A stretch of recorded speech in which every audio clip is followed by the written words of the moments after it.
নমস্কার, কেমন আছেন সবাই? আজ আমি আমার বাগানটি আপনাদের ঘুরিয়ে দেখাবো। কি কি সবজি গাছ করেছি, কি কি ফুল গাছ করেছি সব কিছুই দেখাবো আজ এই ভিডিওতে। আমি এখানে সবজি গাছের মধ্যে এই শাক গাছ করেছি, সাদা নোটে, বেগুন গাছ, ধনেপাতা গাছ, আবার মূলো শাক করেছি। এখানে করেছি টমেটো গাছ, যার ছোট করে একটা মাচা করে দিয়েছি যাতে টমেটো গাছগুলো যখন বড় হবে একটু বাইতে পারবে এর মধ্যে। আর তার পাশেই রয়েছে এই বিনস গাছগুলো। দেখুন, অনেকগুলো বিনস গাছ বসিয়েছি, কিন্তু আমার বাগানে যেহেতু জায়গা খুবই ছোট তাই এই ফলের বাস্কেট, গো ব্যাগ এগুলোর মধ্যেই করে থাকি। আর এই বিনস গাছগুলোতে এখন ফলও এসেছে, ছোট ছোট ফলগুলো সবে ধরেছে, নতুন হয়েছে। এই দেখুন, এখানে বিনস হয়ে রয়েছে।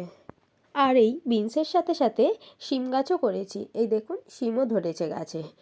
এগুলি আমার সবই শীতের সবজি গাছ। এবার দেখাবো আপনাদের আমার ফুল গাছগুলি, এগুলো আমি ছাদে করেছি। এই ইনকা, ডালিয়া, এই যেগুলো সবই ডালিয়া, তার সাথে করেছি এদিকে আবার গাঁদা ফুল, তার সাথে আবার করেছি দুটো ফুলকপি গাছ যেটা আমি ছাদেই করেছি গো ব্যাগের মধ্যে। তারপরে ক্যালেন্ডুলা, গ্যালিওলা সবই করেছি অল্প অল্প করে। ফুলের ভিডিও, গাছের ভিডিও অনেকই তো করেছি, তাই ভাবলাম আপনাদেরকে একটু আমার ছোট্ট ছাদ বাগানটা ঘুরিয়ে দেখাই। যাই হোক, আমার ছাদ বাগানটি কেমন লাগলো বলবেন। যদি ভালো লাগে একটি লাইক করে চ্যানেলটি সাবস্ক্রাইব করে দেবেন প্লিজ। ভিডিওটি দেখার জন্য